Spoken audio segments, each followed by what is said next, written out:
We have a crisis in the world, tremendous crisis, and also crisis in our consciousness, in us. I see the urgency of change, radical revolution, mutation in the mind. I see it. It is necessary.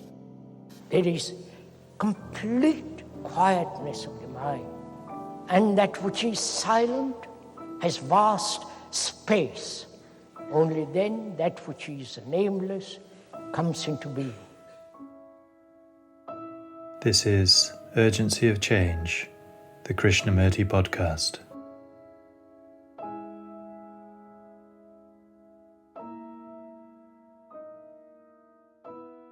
A mind that is continually moving from the unknown to the unknown, learning, learning, learning. Such a mind is a most extraordinary sensitive mind, and therefore a free mind. Hello and welcome to episode 160 of Urgency of Change. Each episode of the Krishnamurti podcast is compiled from carefully chosen extracts from the archives, representing Krishnamurti's different approaches to many of the fundamental issues and questions we all face in our lives. This week's theme is learning. Upcoming themes are morality, cause and effect, and frustration. This is a podcast from Krishnamurti Foundation Trust, based at Brockwood Park in the UK, which is also home to the Krishnamurti Retreat Centre. Situated in the beautiful countryside of the South Downs National Park, the Krishnamurti Centre offers individual and group retreats for those wishing to inquire into themselves in light of Krishnamurti's teachings.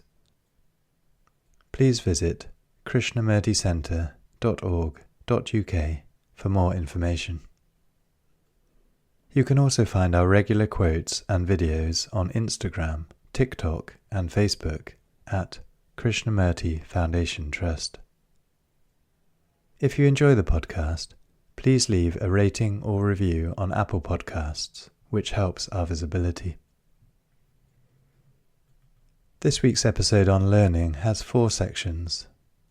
This first extract is from the second discussion with students in Rishi Valley, 1981, titled Holistic Learning. I would like to ask a question. What do we mean by learning? We learn mostly from books,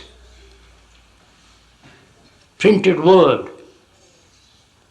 or instructed or told or informed by the educator, who is already chock full of his own particular subject.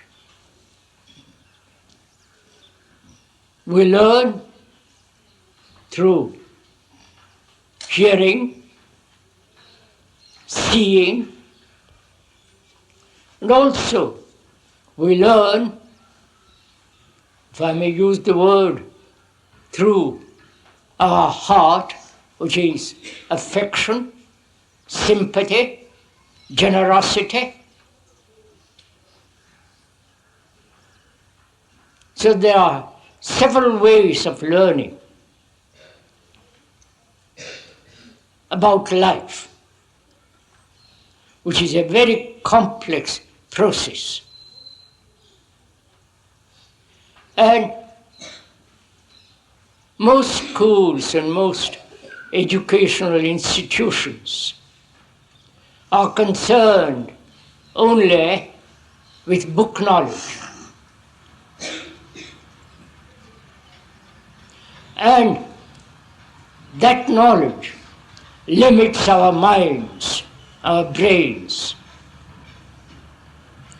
And we are only using part of our brain, not the whole of our brain. If you are interested in it, we can go into the whole, into the idea, or into the reality of what is to live or to act with a holistic mind, holistic brain. That is, with the whole of your brain, not with only one small part of it.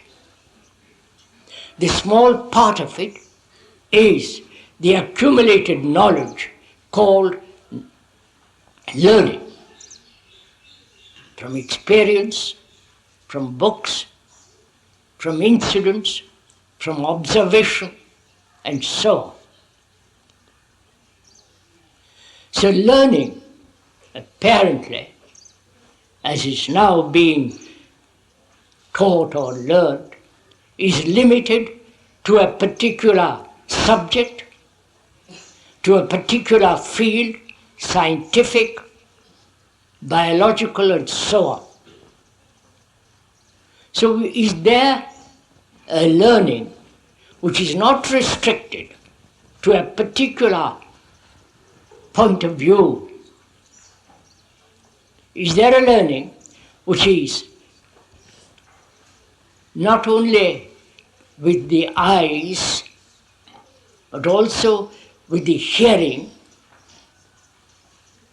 not only with the sensual ears, but listening much more deeply, and learning from your heart, if I can use that word or that sense, which is, as I said, generosity, sympathy, a great deal of affection, consideration, kindliness, great sense of love. When all the three are in complete harmony, working together, that is the holistic or the operation of the whole of the brain. Because most of us are very selfish, concerned with ourselves, concerned about our exams, concerned about our future, concerned about our own particular little problems, concerned about our own success and so on. Most of us are very, very self-centered. You understand that word, self-centered? That is very selfish. And apparently, we seem to find it terribly difficult to move out of that area.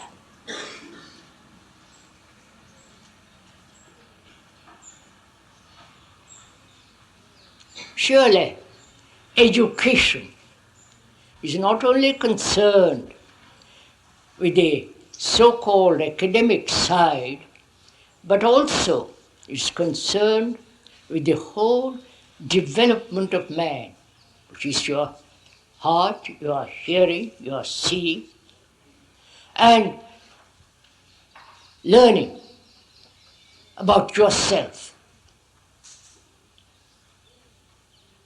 learning what you are, and go through that learning, go beyond yourself. That is surely part of our education, not merely fixed your eyes on a book. There's this vast, beautiful valley, this country,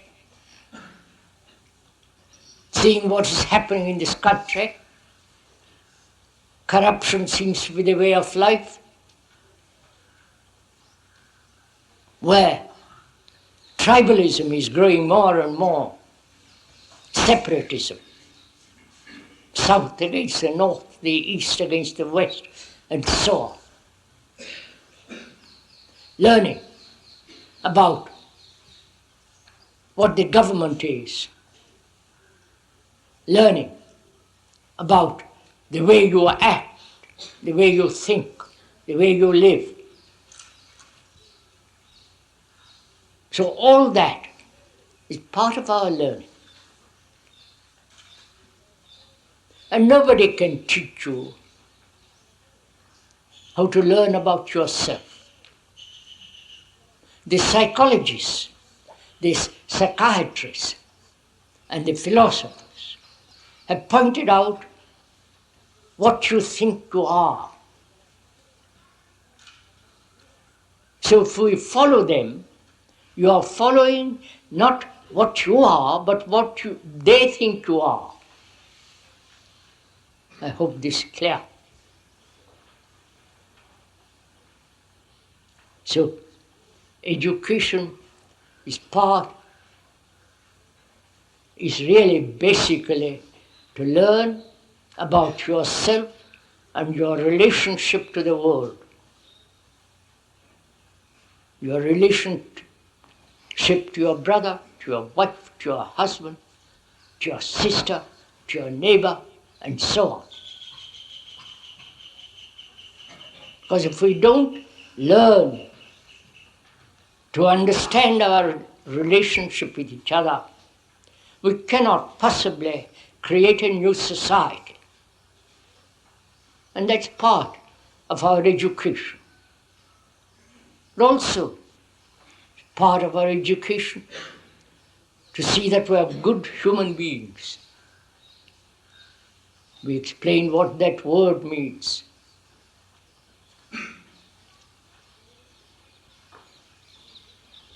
So this is the whole process of learning about the world and oneself, and the relationship between yourself and the world.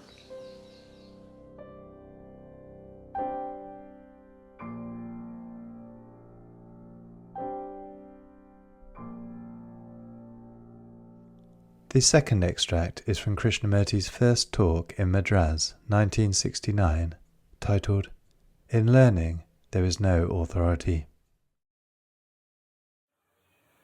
We are going to communicate with each other. Communicate means to build together, to think together, to partake together, to create together.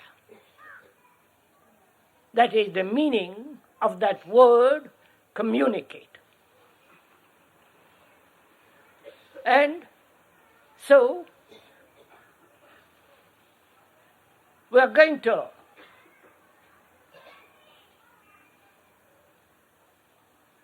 learn that is, there is no teacher and the taught.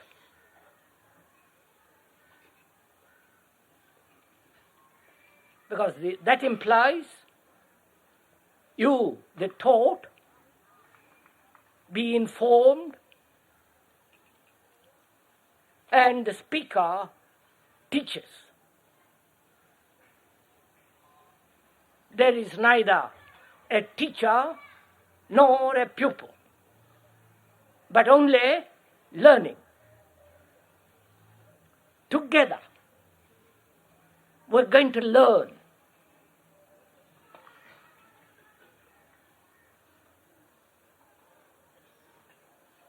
And to learn,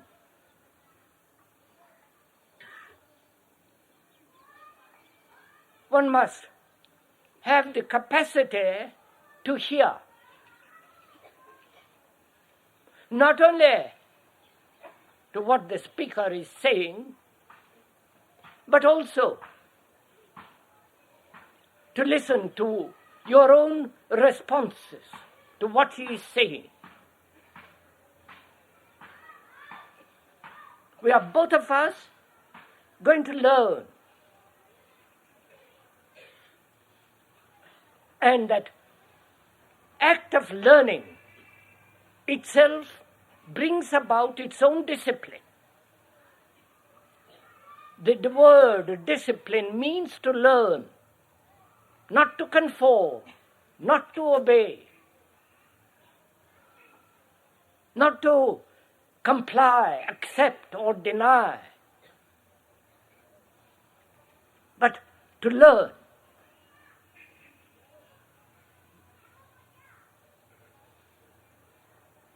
That being so, our relationship is entirely different.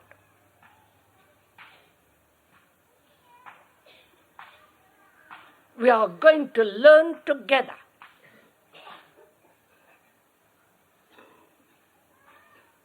And that has enormous vitality, beauty, and requires great intensity. When you and the speaker together are going to discover and learn,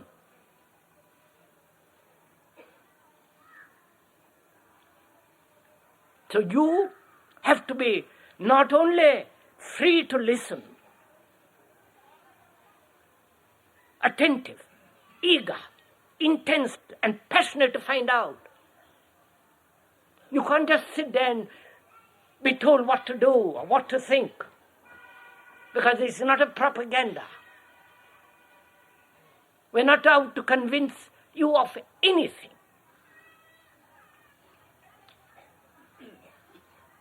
Of any principle, of any ideal, of any theory,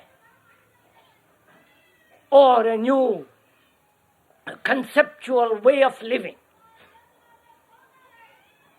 What we are going to concern ourselves is entirely with a principal thing, which is to learn. And learning is an extraordinary thing.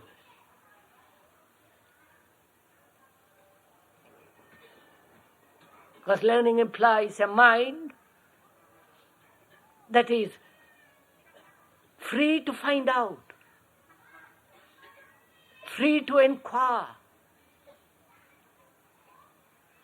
not casually, not intellectually, or emotionally or devotionally, whatever you want, but to find out.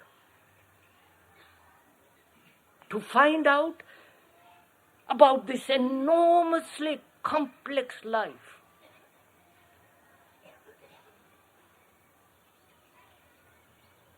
This life that's so full of conflict, so full of pain, misery, confusion, anxiety, guilt.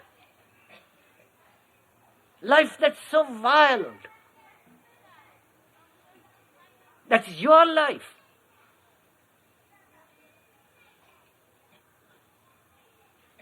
The life of one's own agony, misery, travail. And whether the mind can be free of all this. That's what we're going to learn. And to learn, you must have energy.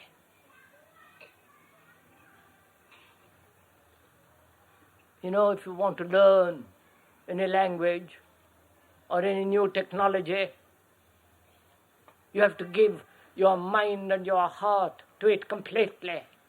Otherwise you can't learn. You must not only be curious to find out, you must also be free to inquire. And you cannot inquire if you are tethered to any form of belief, conclusion, or an ideal or a principle or your own particular experience. So do please bear that in mind all the time, that you cannot possibly learn if you have the least prejudice.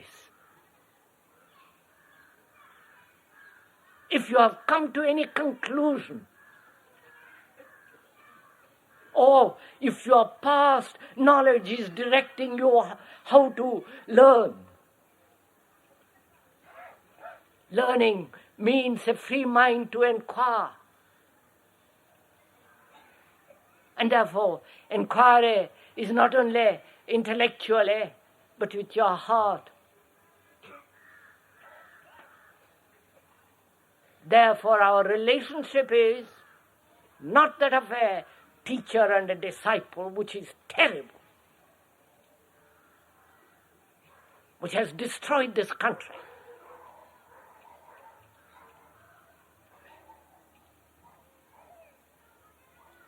To learn there is no authority at all. It's only when you are taught something there is an authority. But if you are learning together, moving together, walking together, journeying, inquiring together to find out,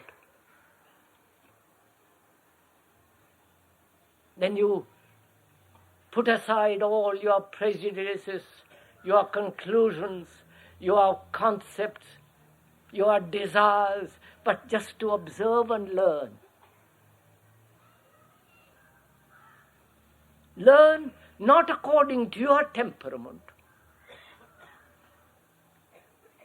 not according to your particular experience, or according to your previous knowledge, which prevents you from learning. You know, a scientist, when he looks through the microscope, has to put aside all his hypotheses, all his conclusions, all his previous knowledge, and look. He looks and let what he sees through the microscope tell the story. He doesn't tell the story of about what he sees. What he sees through the microscope is telling the story. You understand? This thing that is seen through the microscope is telling the story, unfolding. And it must be proven to other scientists. Otherwise it's not a fact.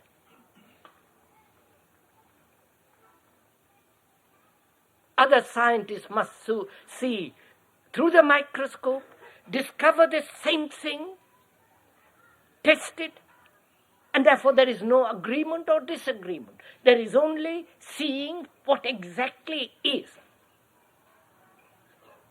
So we have to put aside to observe not only your temperament, your conclusions, your wishes, your desires, your hypotheses and ideologies, but through observation, let what you see tell the story.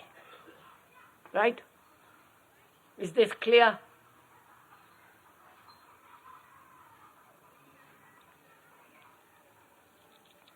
So, what we are going to do during all these talks and discussions is to learn through observation. Not your observation or my observation, but the observation of a mind that sees very clearly, that has no prejudice. If it has prejudice, put it aside. Your conclusions, your tradition, your behavior, put all that aside and look.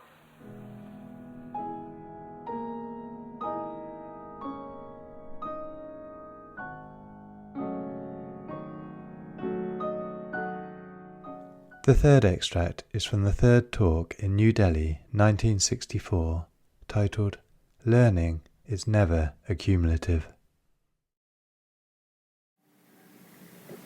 Learning is one thing and acquiring knowledge is another. Learning is a continuous process, not a process of addition, not a process which you gather and then from there act. Most of us gather knowledge as memory, as idea, store it up as experience, and from there act. That is, we act from knowledge. Technological knowledge, knowledge as experience, knowledge as tradition, knowledge that you have derived through your particular idiosyncratic tendencies. With that background, with that accumulation as knowledge, as experience, as tradition, we act. In that process, there is no learning. Learning is never accumulative. It is a constant movement. I do not know if you have ever gone into this question at all. What is learning and what is the acquisition of knowledge? This is very important to understand. Not at some future date, but now. Because we are going into a very complex problem presently. Therefore, one has to understand what it is to learn.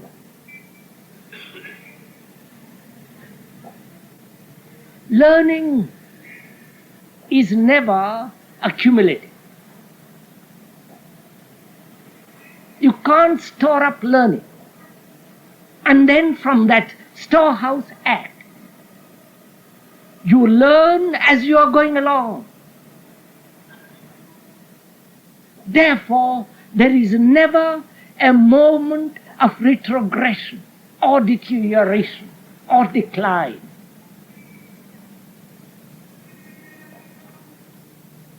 The two things, that is, the acquisition of knowledge and learning, must be very clear in one's mind.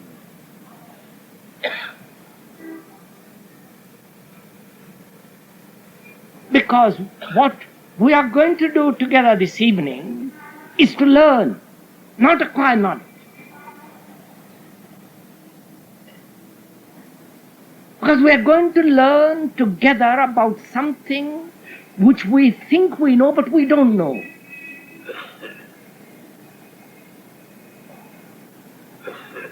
That is, we are going to learn together about the quality of energy which is not derived from conflict. Because all life is energy.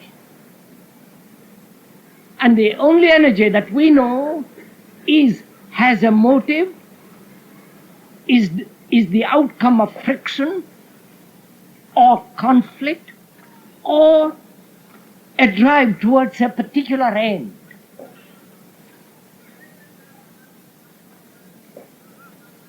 That is the energy derived from something, like eating food and deriving energy. Or hating somebody and deriving energy from that hate. Or thinking that you love somebody and deriving that energy from that. But that energy derived from a motive has always in it the seed of conflict, as pleasure and pain. Please, you are not listening in order to accept an idea or formulate.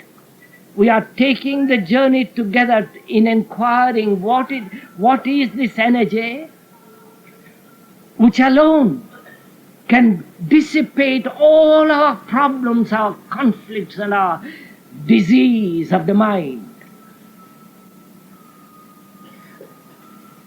And we're going to learn together, which means that we're going to find out for ourselves what this energy is without motive.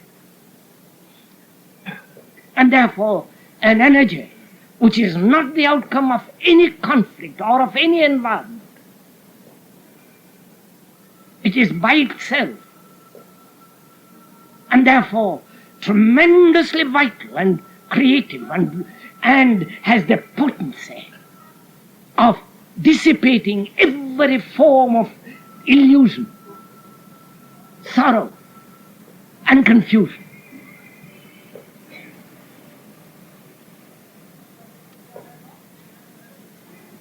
And to learn about it,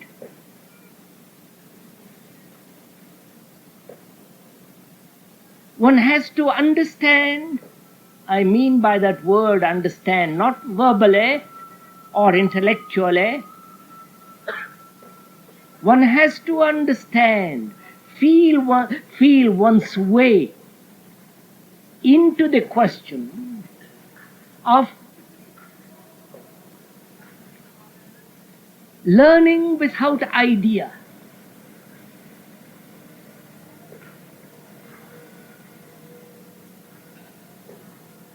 If you don't know about anything and you are given something, you have to study it, you have to learn it, you have to put your hands, your mind into it, and then discover as you go along.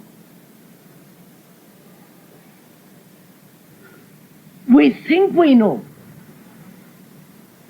and therefore we have ceased to learn.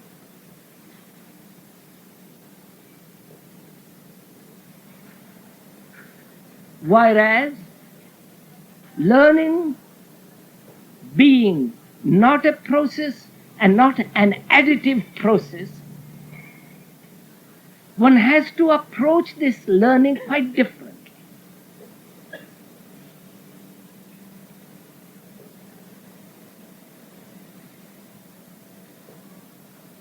I don't know you and you don't know me.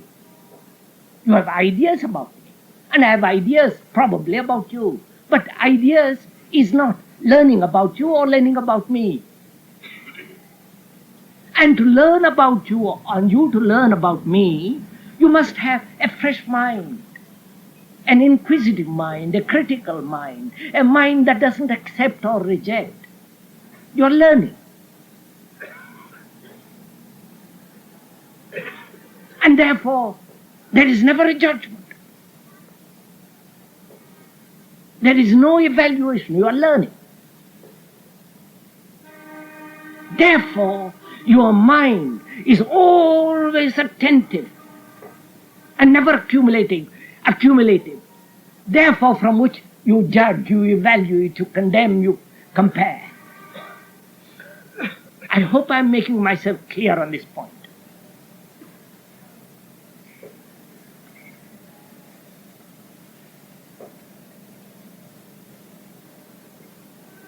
Because a mind that is learning is always a fresh mind.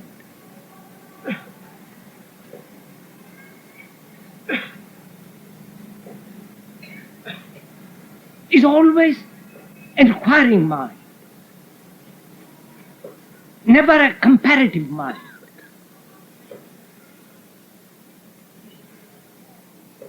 Never accepting authority and evaluating action from that authority.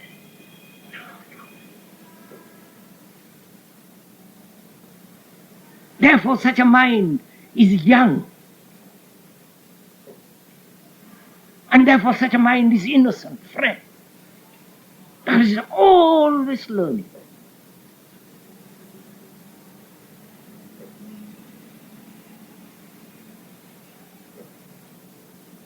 Now, you and I, if we can this evening, you and the speaker, we are going to learn,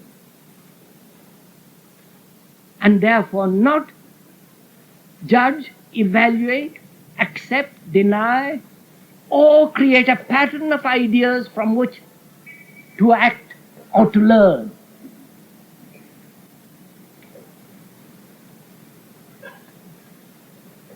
As we were saying the other day,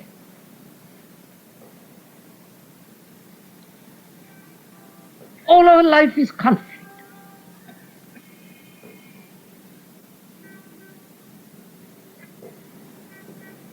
everything that we do either becomes a routine, a mechanical action, or a repeated pleasure, a resistance, a suppression, or so-called sublimation. All our action is based on that. And therefore it's always engendering conflict, breeding. And we have accepted conflict. There's friction in life, friction in relationship, friction in the movement of existence.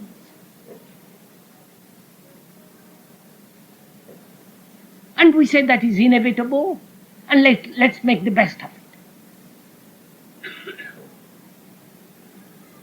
Now, if you don't accept it, if you deny conflict in all relationship at any level, then you can learn about conflict. Not say that we must have or we must not have conflict. Then you can learn.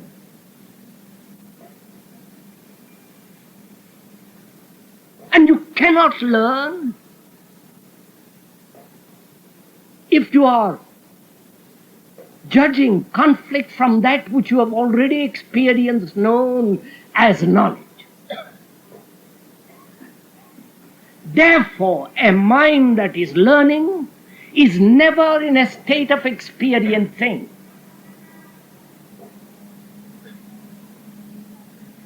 Because the moment you experience, you're already in the state of evaluating. Therefore, a mind that is learning has no experience because it's moving, acting, driving, going through.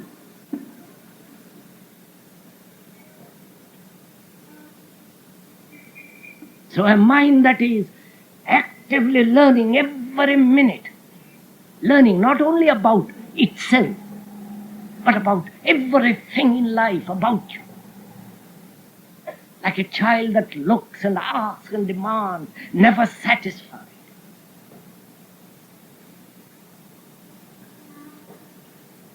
And that learning requires extraordinary energy. And the mind has no energy if it is burdened with knowledge and the demand for further experience.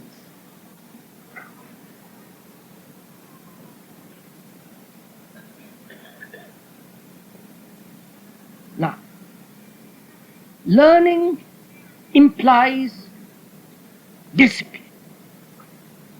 Wait a minute. Not your discipline,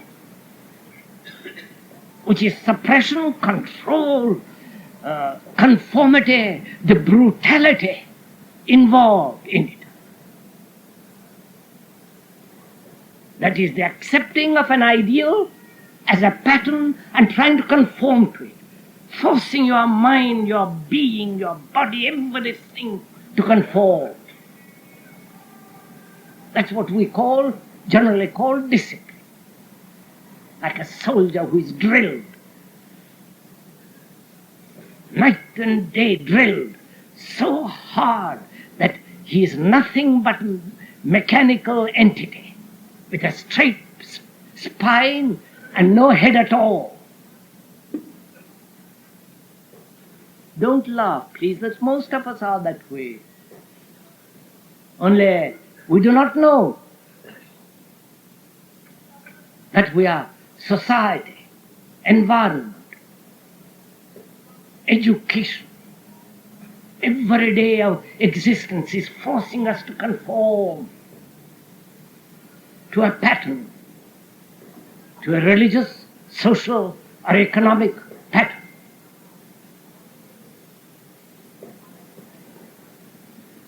That discipline is the most destructive discipline. To conform Because the word discipline, the root of that word means to learn. Not to conform, not to suppress, not to brutalize yourself, but to learn. And learning demands an astonishing discipline.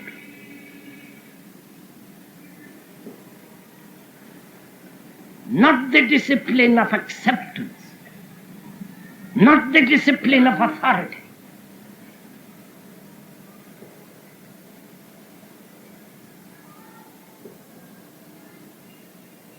Therefore, a mind that is learning has not only to be aware of the environmental influences as much as possible, not to conform, not to resist,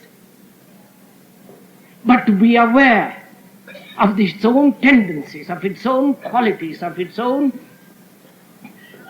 experiences, and not fall into the trap of any of these.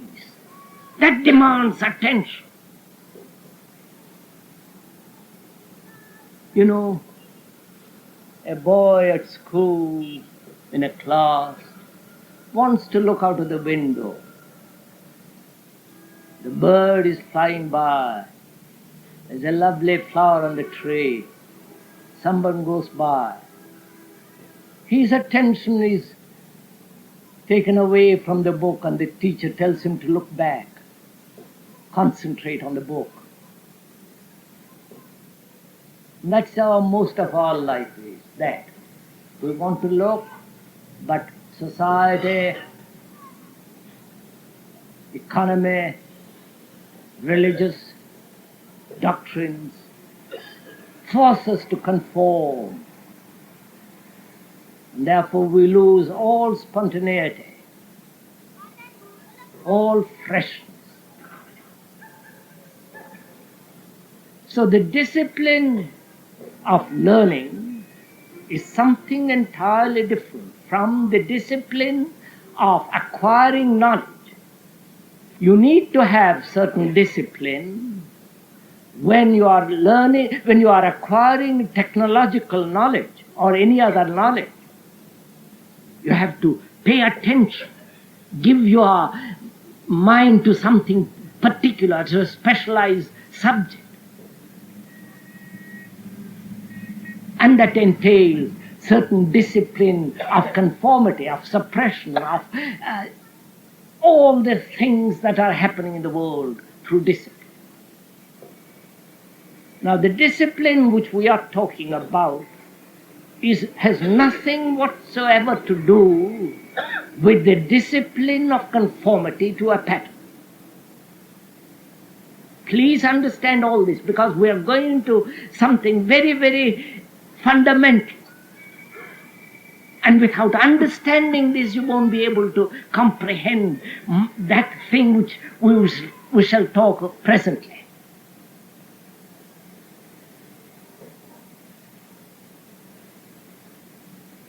So we are learning. And that learning is never conformity to a pattern. How can it be?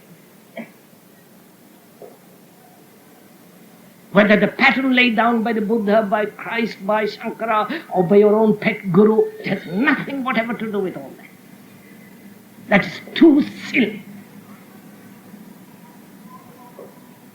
Because in that conformity, all learning ceases. And therefore there is never originality. And we are discovering through learning originality. I do not see what we're talking about, the beauty of that.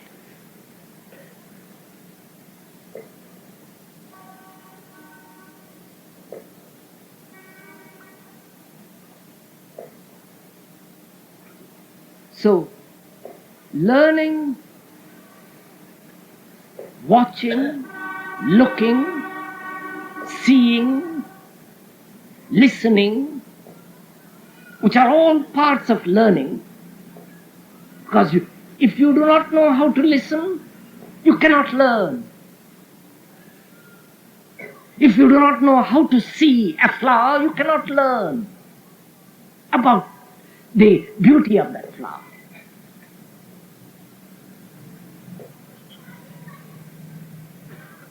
And to listen, to see, to learn implies in itself a discipline which is not conforming.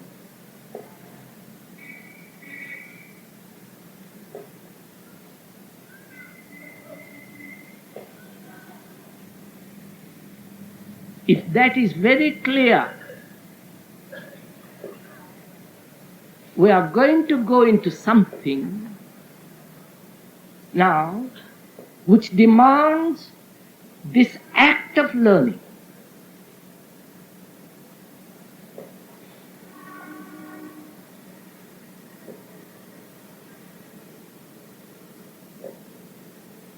We are going to learn about ourselves. You're going to learn about yourself.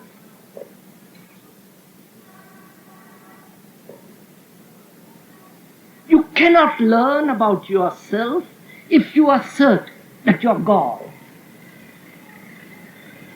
You cannot learn about yourself, you say you're the higher Atman. Or state that you are the result of environment only. You're following what I'm talking about? If you say that you are the result of environment only, as many do, as communists, and so on, then you have stopped learning. And if you say in you there is the Atman, the higher self, you are merely repeating something which you don't know at all. At least you are repeating something which you have been told. And it's a very comfortable theory. So you have stopped learning. And if you say, I am this, I am something, and you have also stopped learning. So to find out about yourself, you must learn about yourself. And therefore you need highest freedom, intelligence, and critical awareness. Without that you cannot possibly find yourself or understand yourself. And without understanding yourself, you have no basis for the structure of your being.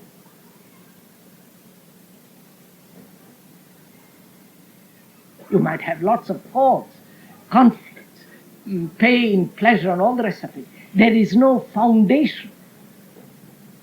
You must know about yourself. Not according to Shankara, Buddha, Christ, or Freud, or Jung, or anybody, including that of the speaker. You have to know yourself, and therefore to learn about yourself.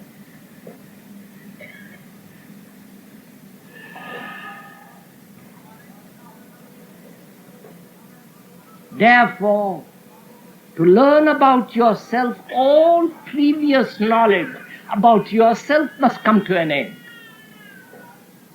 which is very difficult.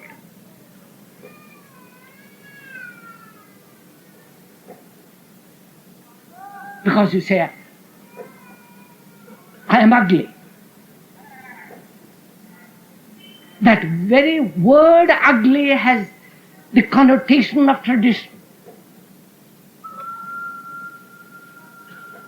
And therefore you are judging. And therefore you are not learning. I hope you do see this thing. It's very simple once you see it. Then you can fly with what you're with learning. Then there is no end, no limit to it. And that learning is beyond time. And therefore it It is a mind that is continually moving from unknown to the unknown, learning. And therefore, such a mind is the most extraordinarily sensitive mind.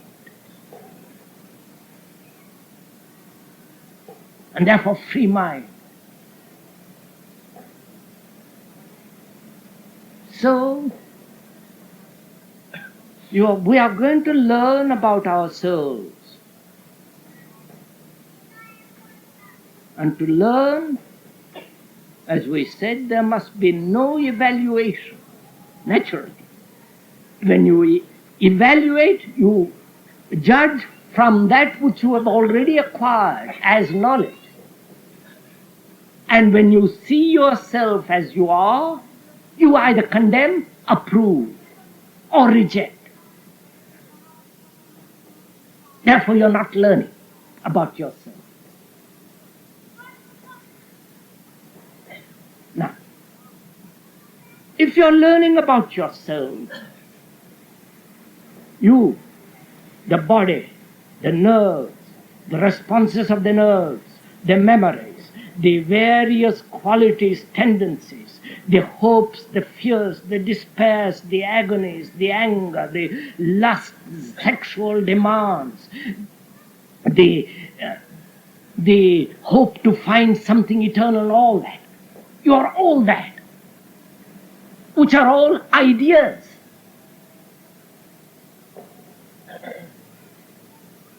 Are they not? You have ideas about yourself. That you are a good man. That you are the big shot in the town. That you are Sikh. That you are a Hindu. That you are this and that. You have ideas. And those ideas are the result of your environmental influence, and those ideas are the result of your knowledge, and therefore when ideas predominate about yourself, you have ceased to learn about yourself. Please, this is very important, very simple. When once you grasp this, then you are alive.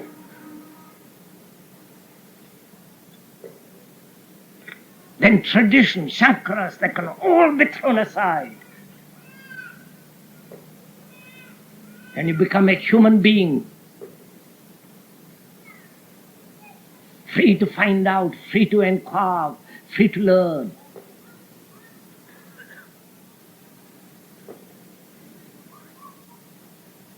So, to learn about oneself and to learn about oneself is absolutely essential. Otherwise you might create illusion and live in an illusion.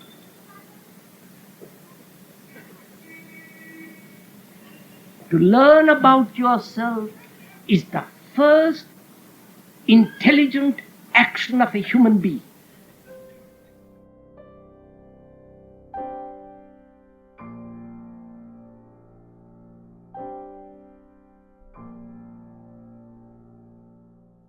The final extract in this episode is from Krishnamurti's first talk at Brockwood Park in 1972, titled Learning is Instant Perception and Action. How is one to learn what freedom is? Not freedom from oppression, you understand? Freedom from fear, freedom from all the little things which we worry about. But freedom from the very cause of fear, from the very cause of our antagonisms, from the very root of our being in which there is this appalling contradiction this frightening pursuit of pleasure.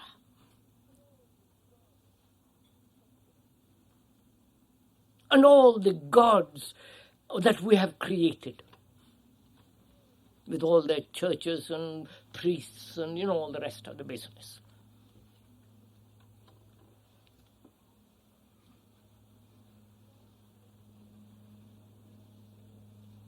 So one has to ask oneself, it seems to me, whether you want freedom at the periphery or at the very core of your being. And if you want to learn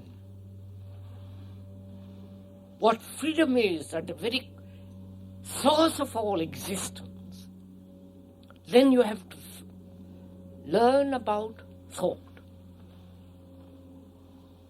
If that question is clear, not the verbal explanation, not the idea which you gather from the explanation, but if that is what you feel is the real, absolute necessity, then we can travel together.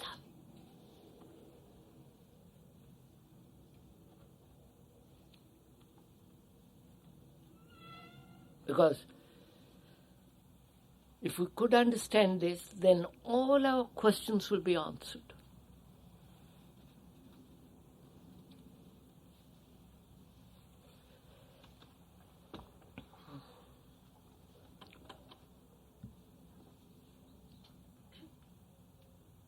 So I have to find out, one has to find out what is learning.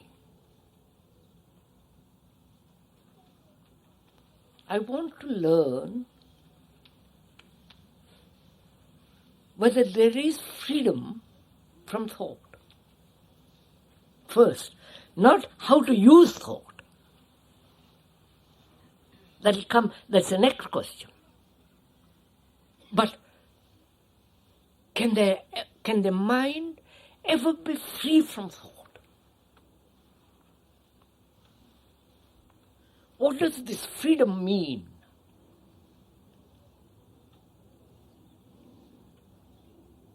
We only know freedom from something. Freedom from fear, freedom from this or that, from anxiety, from a dozen things.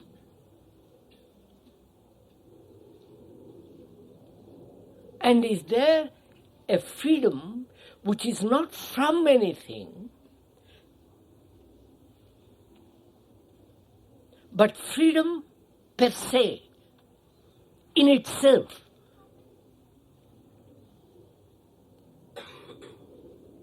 And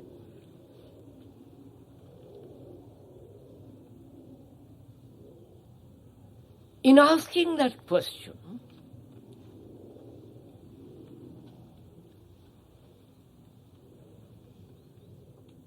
is the reply dependent on thought?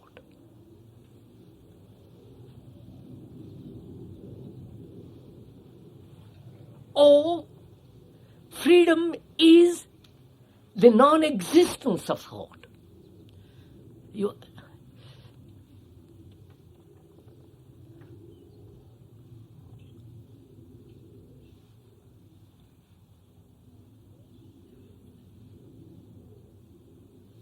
And learning means instant perception.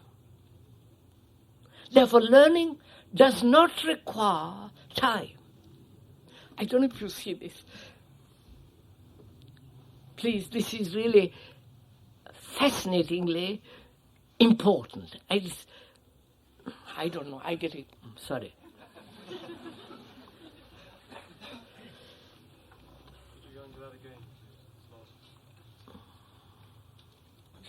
I don't know what I said, so I'll go on.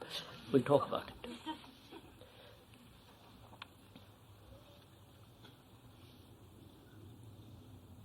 To learn implies time. Learn a language, a technique, a method. Acquiring certain information, knowledge about mechanics and so on, that requires time. Several months, several years. Learning a piano, violin, language. That's really memorizing, practicing, acquiring knowledge which can be translated into action. And that's all we are concerned with. All human beings are only concerned with that. Because that gives them power, position, a means of livelihood, and so on.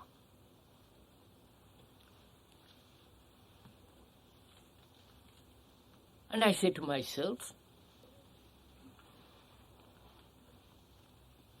learning must be instantaneous. Learning is the seeing and the acting, in which there is no seeing and a gap, acting.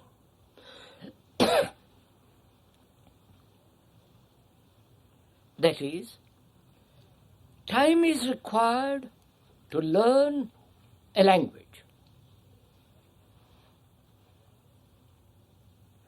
Is time required to learn freedom?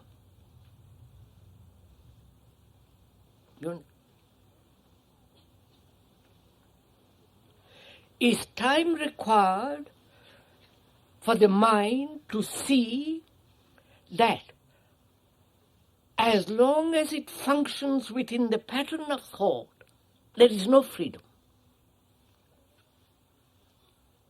However expanded, however worthwhile, marvelous the expansion, the content of that expansion is, to see that, does it require time to learn about the truth that freedom is not within that pattern, right?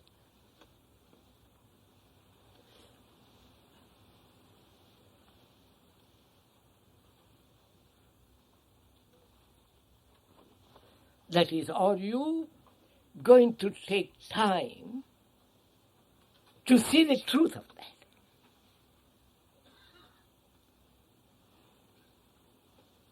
You've understood my question? Look, you have explained to me what thought has done in the world. You explained to me that a new kind of pattern, still made by thought, will help to bring about a different behavior.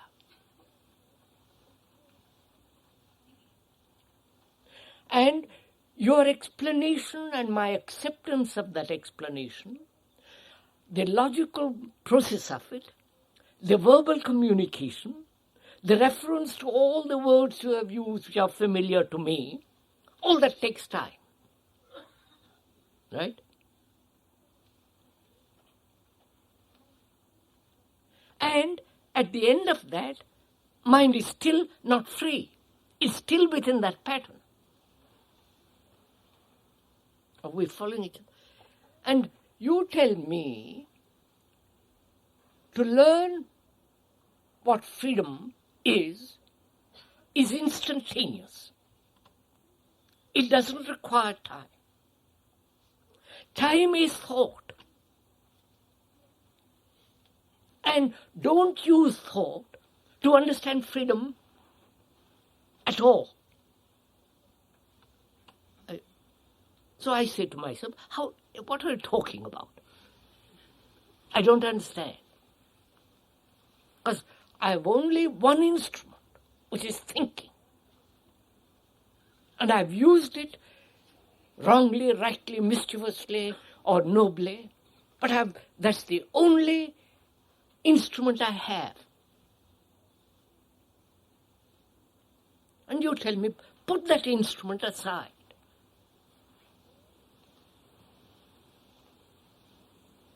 Learn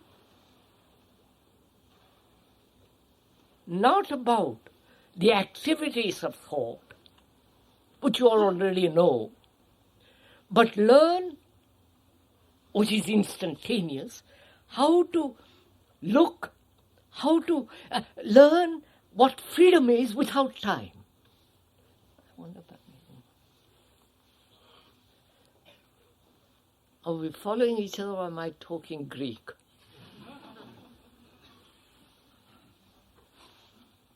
Well, there are several Greeks here, so sorry.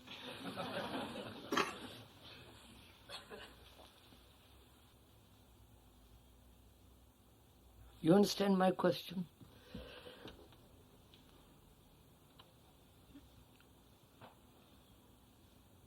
That is, perception is learning. And perception doesn't require time.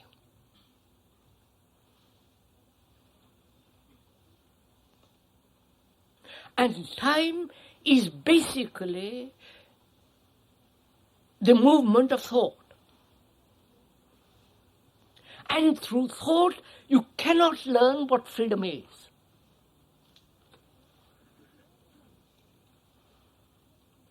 And to learn about freedom, thought must be completely silent.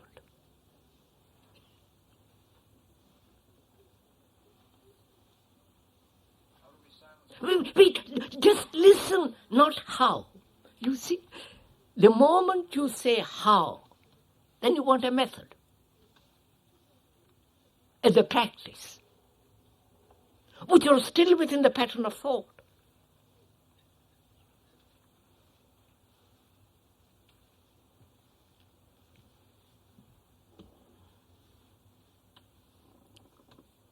So I have this problem from you.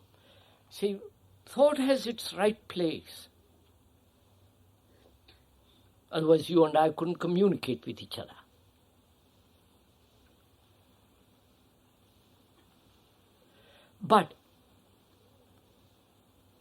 And to learn about communication, I have to learn the language.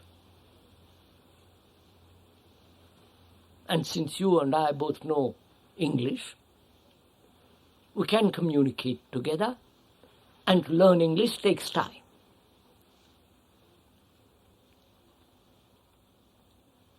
Insight into freedom doesn't take time.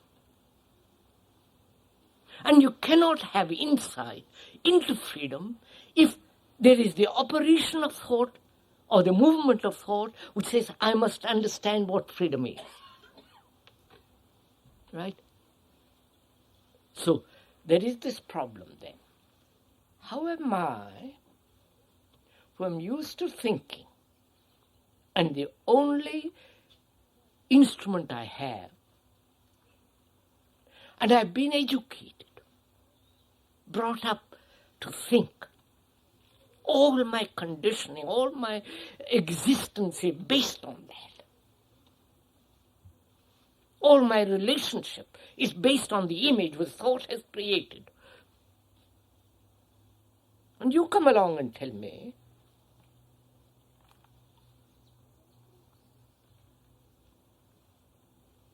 don't use that instrument.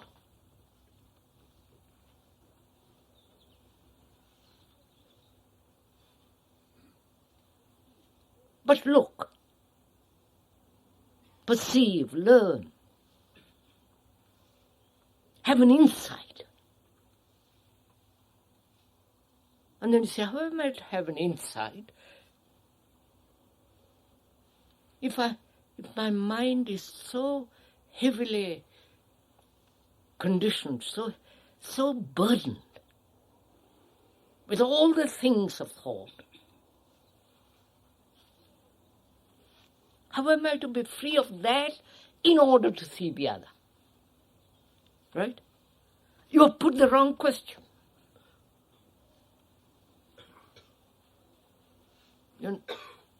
If you say, I must be free of this, which is the mechanical process of thinking, you have stated a wrong question because you are not learning about the new. You still are concerned with the old. And where you are concerned with the old, you will remain with the old. I wonder if you get all this.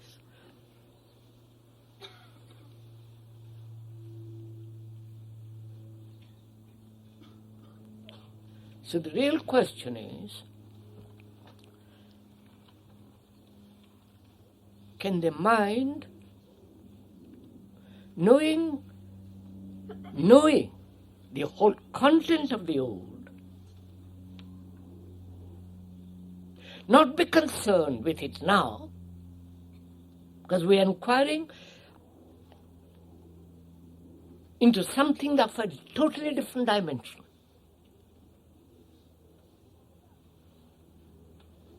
And this inquiry demands freedom. Not that you should understand the old and bring the old over, or control the old, or subjugate the old, or suppress the old, but move away completely from the old and learn about the new, which doesn't take time. You got it?